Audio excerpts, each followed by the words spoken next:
श्रीलक्ष्मी श्रीमहालक्ष्मी क्षीरसागरकन्यका उत्तिष्ठ हरिसम्प्रीते भक्तानां भाग्यदायिनी।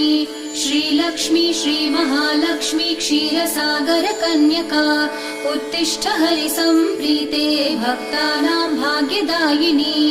उत्तिष्ठोत्तिष्ठ श्रीलक्ष्मी विष्णुवक्षस्थलालये उत्तिष्ठ करुणापूर्णे लोकानां शुभदायिनी।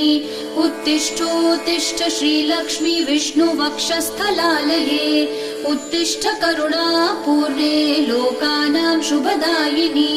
श्रीपद्ममध्यवसिते वरपद्मनेत्रे श्रीपद्महस्तचिरपूजित पद्मपादे श्रीपद्मजातजननी शुभपद्मवक्त्रे श्रीलक्ष्मी भक्तवरदे तव सुप्रभातम्।